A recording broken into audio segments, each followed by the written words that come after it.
à ce niveau-là, moi, personnellement, ça faisait que j'avais très très peur des garçons. Isolé, Mm. d'être isolé, d'être moqué. Toi, t'as besoin de... Toi, tu peux pas te contenter de nous. Toi, t'as besoin d'aller voir tout le monde. Et c'est une vraie conséquence. Donc, notamment avec les réseaux sociaux.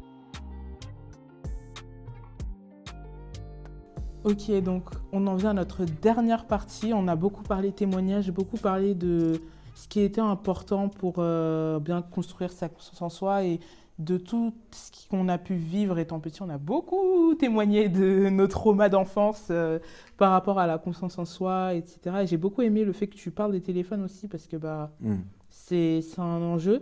Et je pense que là, on pourrait clairement rentrer vraiment dans le vif du sujet, à savoir comment finalement construire notre conscience en soi en tant que, enfin du coup, en tant qu'homme de foi, comme j'avais dit, et aussi en tant que femme, mais bon, on aura un épisode beaucoup plus poussé sur ça. Là, on a vraiment un épisode plutôt axé sur l'expérience d'un homme.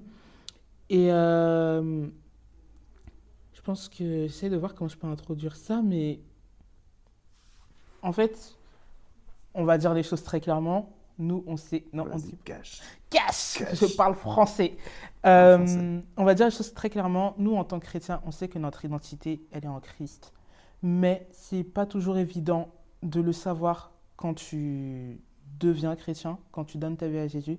Moi, personnellement, quand j'ai donné ma vie à Jésus, il y a bientôt 3 ans, dans quelques semaines, ça fera 3 ans Hey, aïe, officiellement. aïe. Louia. Louia. Quand j'ai donné ma vie à Jésus, ok, j'avais eu cette expérience-là avec Jésus et j'ai vraiment compris que bah voilà, il m'aimait et que voilà, j'avais pas besoin de chercher l'amour ailleurs, etc. Mais j'en étais pas pleinement consciente de ça. Disons que j'avais fait cette première expérience, mais j'avais pas pris tout le poids de ce que ça signifiait vraiment que de connaître son identité en Christ.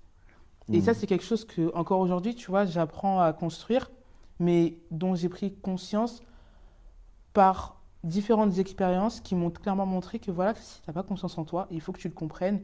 Et ça, c'est parce que tu ne connais pas ton identité en Christ. Et je pense que à notre âge, c'est vraiment important de connaître qui nous sommes, d'avoir pleinement confiance en ce que nous sommes, parce que Dieu, en nous créant, avait confiance en ce que nous serons, comme on l'avait dit avec Jérémie 1,5. Ouais. Il a un plan pour nous, il connaît le plan qu'il a pour nous. Et je pense que quelque part, ne pas avoir confiance en nous, c'est ne pas avoir confiance en Dieu. Yes. Et qu'est-ce que tu pourrais nous dire sur ça? Qu'est-ce que tu pourrais nous dire sur le fait de connaître son identité en Christ? Peut-être pas dans une dimension mariage, etc., mais juste déjà en tant qu'être humain. Pourquoi Yes, c'est important? déjà. Action. Action. Alors moi, du coup, par rapport à ça, c'est vraiment un sujet fondamental dans ma vie, dans mon témoignage. J'ai parlé brièvement tout à l'heure j'ai fait une parenthèse sur ça, sur ma période de lycée, où là, ça a été vraiment une période de gloire pour moi, une période de liberté, mais liberté vraiment de Dieu. Et cette thématique de liberté, vraiment pour faire une courte introduction, c'est pas la liberté selon le monde en mode voilà, je suis une cellule, je suis un humain, je suis voilà, quelque chose. Enfin non, je suis quelque chose et ma liberté me permet de définir ce que je veux être. C'est pas ça la liberté. La liberté, selon le monde aujourd'hui, c'est ce qu'on découvre de plus en plus, c'est ce qui se répand de plus en plus, c'est je suis libre, donc je vais choisir ce que je veux être. Si je veux être un homme, je serai un homme. Si je veux être une femme, je serai une femme. Si je veux être un animal, je serai un animal, je me comporterai comme un animal, je serai ami avec les animaux. Et c'est OK. C'est OK. C'est OK. Parce C'est hyper OK. que j'ai le droit, parce que je suis libre. OK. La liberté, selon mon concept, c'est pas du tout ça. J'ai compris quelque chose. C'est que l'homme a été créé avec un but et l'homme a été créé avec une identité. L'homme n'est pas son propre créateur. Il a été créé avec un but. Donc, le concepteur de cette gourde a créé cette gourde avec un but. Donc, le but de cette gourde, c'est de planter des clous, pas vrai? Non. Non. Et là, j'ai vraiment réfléchi au premier degré, je me dis, Qu'est-ce qu'il raconte? Le but de cette gourde, c'est de pouvoir contenir un liquide et de pouvoir le conserver au chaud ou au froid, etc. Amen. Ça, c'est le but de cette gourde. Et ben l'homme, donc le concepteur, l'a créé pour ça. Et si cette gourde dit non, moi je veux planter des clous, ben, je vais dire frérot, tu vas pas tenir longtemps en fait. C'est pas, c'est vrai, ça peut. Techniquement, je suis capable là. Tu veux, je te plante un clou avec cette gourde. Et je peux le faire, mais ça sera dommage parce qu'elle va être abîmée, parce qu'elle n'a pas été conçue pour ça, et parce qu'il y avait un autre projet pour sa conception, pour la vie de cette gourde. Amen. C'est exactement pareil pour l'humain. Je crois que tout à chacun, on a été créé avec un but. Et si j'essaye de calquer ma vie sur la vie d'un autre, je vais me mettre à vivre la vie d'un autre et pas la mienne. Et je vais passer à côté du plan et du but que Dieu avait pour moi. Et aujourd'hui, c'est ce que j'ai compris, la liberté d'un homme, homme et femme. La liberté d'un homme, c'est d'entrer dans son identité. C'est ça en fait. Il y a une identité, il y a un plan. C'est un chemin. Ce chemin, il peut être étroit. Ce chemin, parfois, il peut être compliqué. Mais c'est un chemin. Et il n'y en a qu'un seul. Il n'y en a qu'un seul. En fait, là c'est pour vraiment parler des principes, de la base, etc. Maintenant, parlons du concret. J'ai pu dire à beaucoup de moments de ma vie que je ne peux pas en vouloir aux autres de pas me comprendre, parce que je ne me comprends pas moi-même. Et c'est vrai, je ne me comprenais pas moi-même, je ne savais pas qui j'étais, je ne savais pas ce que je voulais faire, je ne me retrouvais dans aucune des cases que voulait imposer la société. Et les cases, souvent j'associe beaucoup ça aussi au métier, parce que dans cette société aussi, on associe beaucoup aussi l'identité d'un homme à son métier, à sa profession, hélas. Mais moi, ça me troublait. Et dès le collège, ça a été la transition vraiment. Dès le collège, j'étais là, mais ok, je suis allé au CDI, j'ai pris un dictionnaire des métiers, j'ai regardé tous les métiers, j'ai fait, wow, c'est quoi ça? Parce que moi, un jour, je vais être là et je vais me dire, oh bah oui, bah c'est ça. Et puis je suis tombé sur un métier, j'étais mort de rire, c'était nez, N-E-Z. Et un nez, c'est une personne qui est là pour sentir les parfums, les trucs, les machins, et c'est son métier. Et je me suis dit, ah bah voilà, bah c'est ça que je veux faire, tu vois, je veux être nez. C'est vraiment, je ne supportais pas les cases. Et quelle grâce, il y a encore quelques années, j'ai reçu une prophétie qui me disait ça, que tu as peur d'être enfermé dans une case, tu as peur d'être enfermé dans un cadre, mais Dieu veut te dire que tu n'as pas à être enfermé dedans, il veut te dire que lui, la case, ou du moins la sphère, ou l'espace qu'il a prévu pour toi, il est plus grand que ce que tu imagines. Les frontières sont plus étendues que ce que tu peux penser. Et voilà, c'est ça qui est tellement important. Être libre, c'est pas dire je vais choisir ce que je veux être et puis ça va être ma décision. Non, être libre, c'est ok, j'ai un créateur, j'ai un concepteur qui m'a conçu avec amour, tendresse, avec intentionnalité. Et il avait prévu, non pas que je me débrouille tout seul en mode allez, débrouille-toi, fais ce que tu as à faire. Non. Il avait prévu aussi de le faire avec moi, qu'on le fasse en équipe. Tu peux pas, de même que tu peux pas servir Dieu sans Dieu, bah en fait tu peux pas vivre sans la vie. Et c'est qui la vie? Bah, Jésus a dit, j'ai parlé de chemin tout à l'heure, il a dit je suis le chemin, je suis la vérité, je suis la vie. Amen. Et on peut pas, sans lui on peut pas. Et je me suis mis à expérimenter des choses du royaume à partir de ma rencontre avec Dieu. Donc vraiment du collège au lycée, pendant les vacances d'été, entre les deux. Et pourtant, j'avais pas de connaissances bibliques, j'avais pas d'église pour m'enseigner des principes, j'avais pas de repères forcément qui étaient là pour m'expliquer la voie à suivre. Mais pourtant, je me suis mis à vivre un peu rapidement. En fait, je me suis mis à expérimenter ce que c'est que la liberté de se connaître. En soi, j'avais même pas conscience que je me connaissais, mais je me mettais à manifester des choses, comme je l'ai dit tout à l'heure, qui était relatif à mon identité. Donc ça, c'est toute une première partie. Dans le concret, c'est j'ai vécu ça. J'ai vécu la confiance en soi, alors que, par contre, même à l'époque, si tu me demandais, honnêtement, j'avais pas confiance en moi parce que je me rendais pas compte de ce que j'étais en train de manifester. Et puis, il y a eu une deuxième période dans ma vie où je me suis dit, OK, maintenant, je vais entrer dans ce que Dieu a prévu pour moi. Et là, qu'est-ce que je me suis mis à vivre? Et à la lumière de la Bible, on le comprend et on peut retrouver des passages similaires. Je me suis mis à vivre ce qui s'appelle la loi. La loi, c'est en mode, j'étais là et n'ayant pas conscience de forcément qui je suis, de, de, de la simplicité que c'est de reconnaître que tu es aimé tel que tu es, etc. Bah, je me suis mis à essayer d'en rajouter, tu vois. Quand on disait que quand tu n'as pas conscience d'être suffisant, tu vas essayer d'en rajouter beaucoup. Je n'avais pas conscience d'être suffisant aux yeux de Dieu. Et c'est là qu'on voit que, en fait, mon enfance, mine de rien, malgré le fait que j'avais été libéré par Jésus et que j'avais rencontré Dieu, mon enfance, mes traumatismes avaient en fait un impact. Et j'ai cherché Dieu et je me suis dit, bah, pour plaire à Dieu, c'est pas compliqué. Pour être une personne qui va plaire à Dieu, il faut que tout ce que j'aime, je l'abandonne. Donc, j'aime la nourriture, je ne mangerai plus. Je vais jeûner jusqu'à la fin de mes jours. J'aime la musique, j'écouterai plus de musique. C'est fini maintenant, il faut que ça soit que de la louange ou des trucs comme ça et tout. Le reste, c'est bon, ça dégage. J'aime YouTube, j'aimais beaucoup YouTube, plus de YouTube. En fait, j'ai essayé parce que je ne savais pas qui j'étais en Christ, j'ai essayé de devenir une autre personne en fonction de ce que j'estimais bien ou mal. Et ça, c'est une prison horrible.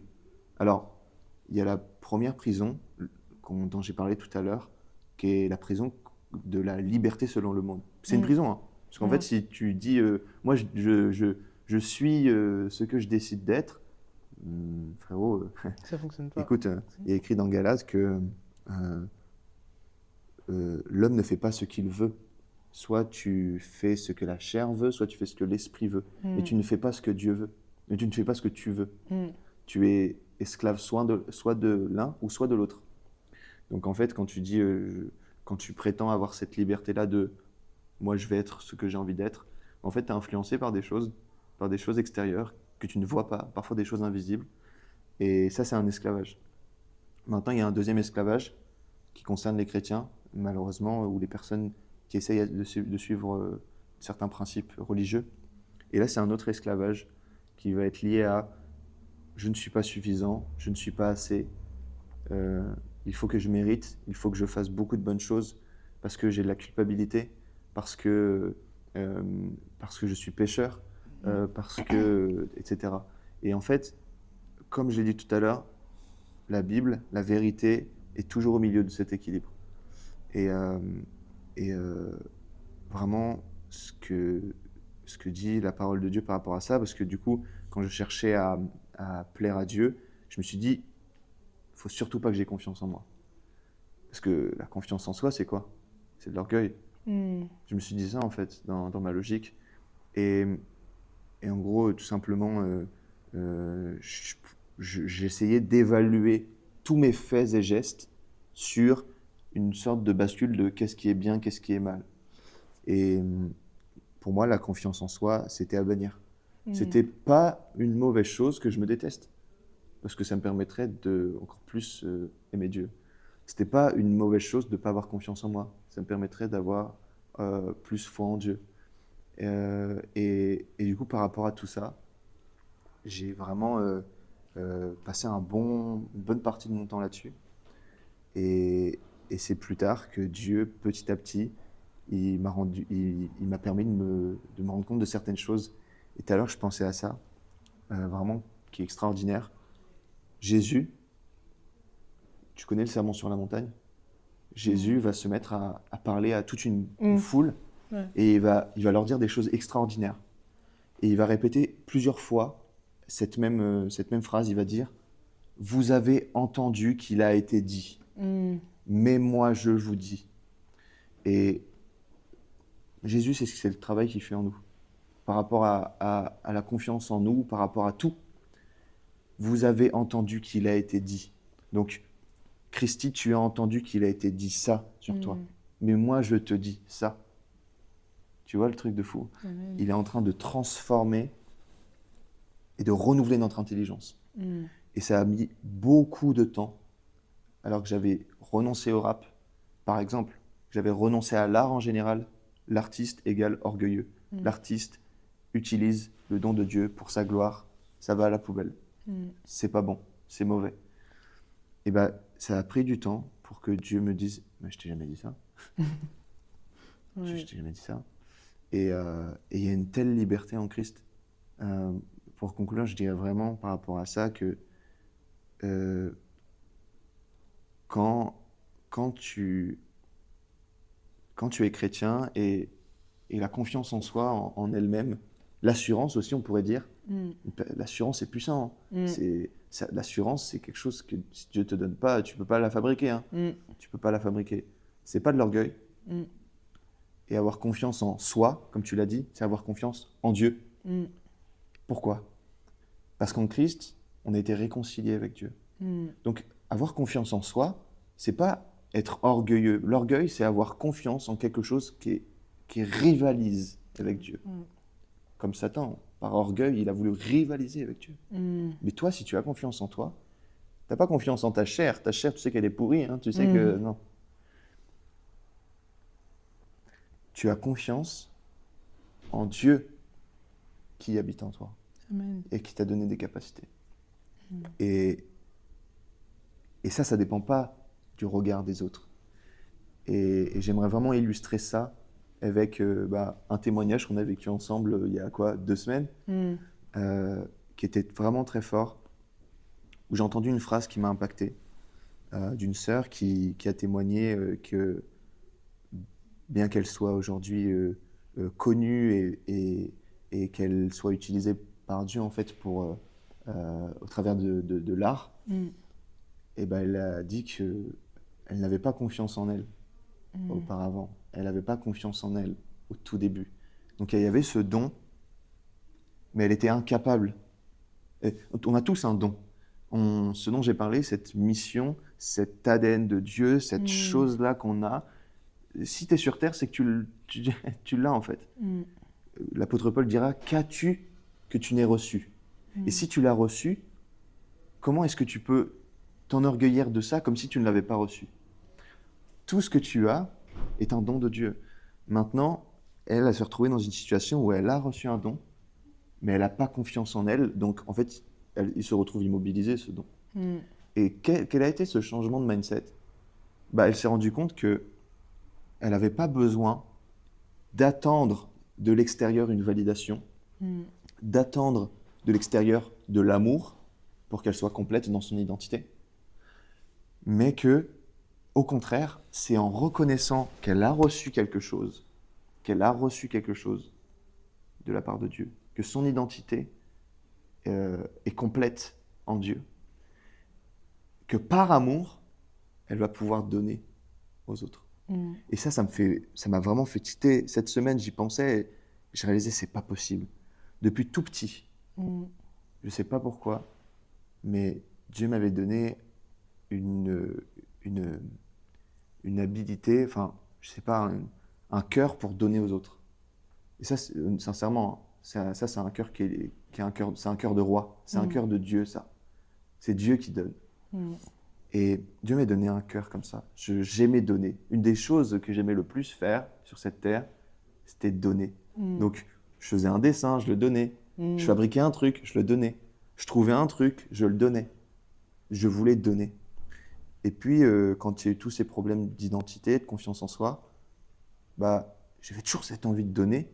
Mais je me suis dit, ok, j'étais passé de mentalité de roi, de richesse, à une mentalité misérable de mendiant. J'ai réalisé ça. Je me suis dit, ok, ça n'a aucun sens, mais je vais donner et peut-être que du coup, on va m'aimer en retour. Et donc là, en fait, t'es plus du tout dans le plan de Dieu. Le plan de Dieu, c'est tu es complet toi. Et parce que tu es complet toi, tu vas pouvoir donner aux autres. Chacun s'apporte. Chacun reçoit des uns et des autres, mais chacun se donne. Et l'autre mentalité, et c'est ce qu'on retrouve aujourd'hui, on dit qu'on est une société de consommateurs, c'est je suis pauvre et j'attends qu'on me donne. Pire, si on ne me donne pas, je vole. Ok ? Et je me suis retrouvé dans cette situation-là de moi, je suis un petit cœur brisé, je me sens mal, j'ai besoin d'affection, etc. Bah, je vais essayer de gagner l'amour des autres. Je vais essayer de gagner l'attention des autres. Je vais essayer de gagner l'approbation des autres. Et pour en revenir à ce témoignage de cette sœur, elle est passée de ce mindset-là de je manifeste mon don pour qu'on m'aime, pour qu'on me donne, pour qu'on s'intéresse à moi, à un autre mindset, c'est je suis confiant et je vais donner par amour. Je n'attends pas qu'on me donne une validation, une reconnaissance, mais moi-même, je me mets dans la position de celui qui donne. Et ça a été vraiment, vraiment, vraiment fort en moi. Ça a vraiment résonné en moi.